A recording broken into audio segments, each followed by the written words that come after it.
Cássia de Oliveira é psicoterapeuta, especialista e mestre em ciências da religião pela PUC Minas. Desde o início de suas investigações acadêmicas em ciências da religião, investigou sobre o niilismo, iniciando com o olhar do filósofo italiano Franco Volpi e concluindo com a literatura do escritor russo Dostoiévski, considerado um dos maiores romancistas da história.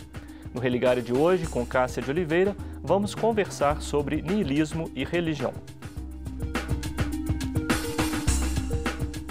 Seja bem-vinda, Cássia. Acompanhe notícias do Religare pelo site da TV Horizonte. O nosso endereço é www.tvhorizonte.com.br/religare. Ali você acessa os vídeos das entrevistas e fica sabendo sobre o que acontece no programa. Nós estamos também nas redes sociais. Procure por Religare, Conhecimento e Religião e deixe seus comentários e sugestões para a nossa equipe.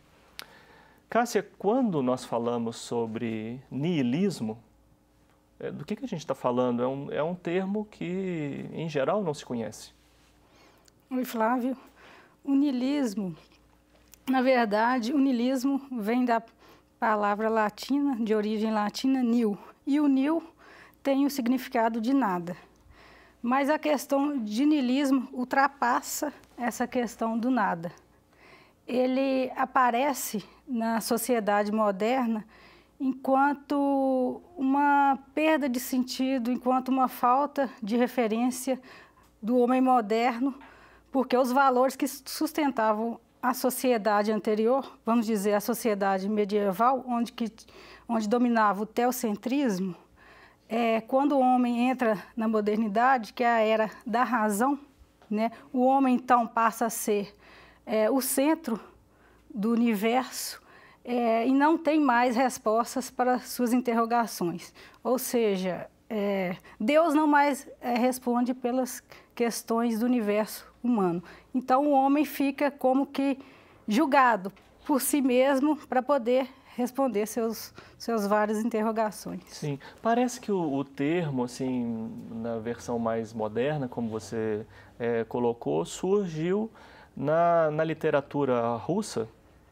Sim, na literatura russa, na verdade o termo já até existia, mas na literatura russa ele se popularizou com um romance escrito por Turgenev, né, que lá ele descreveu a característica central do personagem, identificando como niilismo, que era um personagem que acreditava que na vida não precisa de nenhum princípio, de nenhum valor moral para conduzir a existência, que o homem por si só era capaz de conseguir enfrentar todas as suas dificuldades. Você está falando de pais e filhos? Pais e filhos, isso. Sim. Nesse momento, assim, o que acontecia, né? O que o romance ele revela da sociedade russa, né? O que estava acontecendo para que esse termo niilismo pudesse ser popularizado, porque alguma coisa, me parece, deve ter ocorrido para que o termo tivesse, né, pegado? Porque na Rússia da época, estamos falando da Rússia na década de 1860, né, onde esses jovens, essa juventude russa, eles foram educados por pais liberais e saíam da Rússia e iriam até a Europa, França, Alemanha. Para os estudos. Para os estudos. Sim. Então, eles sofriam influência dessas ideias ocidentais, principalmente do racionalismo cartesiano, do materialismo, do utilitarismo. E quando eles voltavam para a Rússia, eles traziam essas ideias, né? E então, essa geração de 1860 entrava em conflito com as ideias da geração anterior. Né, que a geração anterior defendia princípios morais para pautar a caminhada do homem. E essa geração não acreditava que, por meio da razão, o homem conseguiria conduzir sua vida, sem precisar de nenhum princípio, de nenhum valor moral. Mas então, para além de um conflito entre gerações, um conflito entre ideias, né? entre ideias. Modos de compreender a realidade. São concepções distintas. E isso gerou um choque, eu acredito até um choque na forma de se constituir a psique russa da época. né? Porque por mais que os russos eles se tornaram nihilistas por uma vontade, por um amor à humanidade. Eles queriam resolver os problemas da humanidade, né? E eles achavam que, segundo a razão, resolveriam e passaram a negar a ética religiosa, né? Enfim, Deus. Sim. Um autor, entre os autores russos, inclusive nós mencionamos como um autor que você estuda, é Dostoiévski. Uhum. Né? Dostoiévski também se defrontou com essa realidade, ele fez parte desse processo, dessa crise geracional, ou ele analisou apenas a realidade? Na verdade, ele percebeu essa crise emergindo ali naquela juventude. E isso sensibilizou ele muito. Ele como romancista, ele identificou isso através dos seus romances. Ele não refletiu sistematicamente sobre a questão do niilismo, mas ele abordava isso de forma vivencial, através de seus personagens, a quem ele dava voz e caracterizava com tipo niilista. Você podia, assim, citar exemplos para ajudar a gente a entender de que modo que o Dostoiévski ele refletia sobre essa questão do niilismo na sociedade russa? Porque ele acreditava que essas ideias que esses jovens traziam, né, do Ocidente, e quando chegavam na sociedade russa, iriam corromper aquela sociedade, ou seja, que isso iria acabar de alguma forma destruindo a alma russa, que ele acreditava que o russo tinha uma pureza, né, e que essa pureza era baseada na ética do amor de Cristo, e com essas ideias do racionalismo, isso seria como se estivesse objetivando o homem. E essa objetivação do homem, ele acreditava que mataria o homem, porque ele acredita nessa alma imortal. Sim, agora explica pra gente o que é isso, objetivando o homem.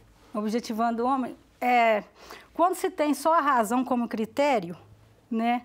E você acha que pela razão você vai conhecer, desvendar todos os mistérios da vida e do homem, tirando dele essa questão sobrenatural, como eu estou usando a palavra de Dostoiévski. Quando se tira isso, o homem vira um objeto. É como se o homem fosse um objeto de pesquisa do próprio homem, né? E aí você tira dele essa questão da alma, da imortalidade, se você tem um objeto. Sim, Dostoiévski era uma pessoa religiosa. Sim. E é desse lugar que ele vê o perigo do niilismo. Ele vê o perigo do niilismo. E ele propriamente não se sente um niilista. Não. Ele combate essa ideia, mas... Por que eu estou dizendo isso? Porque ele fala que o niilismo, ou pelo menos os estudos, né, sobre essa época na Rússia, dizem que o niilismo ele encontrou abrigo na sociedade russa porque essa sociedade era niilista. Ele fala que todos os russos são niilistas, mas em que sentido? Porque o russo tinha aquela vontade de transformação social, dessa melhoria, desse progresso, né? Então, por amor à humanidade, ele combatia o mal, né? E ele combatia o mal, o sofrimento humano, e isso racionalmente, por uma pessoa que usa somente a razão para compreender as mazelas da sociedade, isso fica inviável, porque tem sofrimentos humanos, crueldades que existem no mundo, que racionalmente você não entende.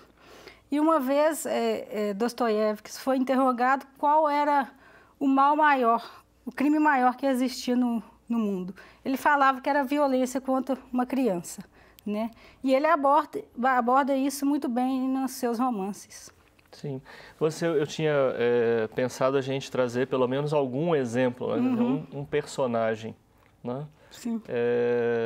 O que você destacaria assim como um exemplo de personagem niilista de Dostoiévski? Olha, vou citar em duas obras que eu me identifico mais. Tem o personagem Raskolnikov, de Crime e Castigo.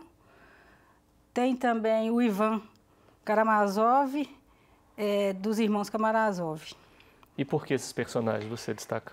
Eu destaco porque esses são personagens, são livre-pensadores. Eles identificam aquela juventude da década de 1860, que tinha uma fé quase mística na razão. Eles acreditavam que a razão era a solução.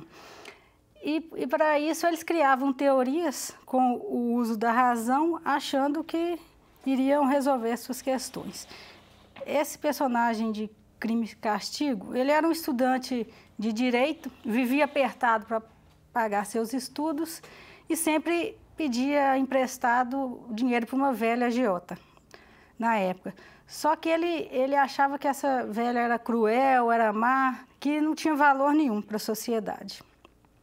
E ele estava lendo muito essa questão do racionalismo, leu muito aquele francês Napoleão Bonaparte, então se identificou com ele. E criou a teoria que existem na humanidade duas espécies de ser humano, os extraordinários e os ordinários. Os homens ordinários são os comuns, a maioria de nós que são regidos por uma lei. E os homens extraordinários, eles são acima de qualquer lei, né? Então, eles podem cometer qualquer crime. E ele, querendo ingressar nesse time dos homens extraordinários, ele planeja e mata essa velha. Para quem conhece o romance, vai ver que depois que ele mata a velha, tem que cometer um segundo assassinato, porque a sobrinha chega e tal, mas não vamos entrar. Então, mas aí, após que ele comete esse crime, ele se vê perturbado com isso, né? Ele não consegue sustentar a teoria que ele mesmo criou. Então, ele passa a ter crise de consciência e a se culpabilizar pelo crime.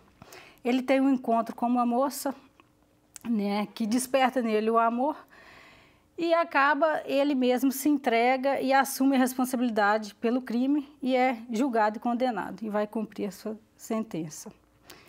A gente podia, então, começar o segundo bloco identificando aí nessa história a presença desse termo niilismo que a gente está procurando compreender no Religário de hoje. Nós vamos fazer um breve intervalo e voltamos já.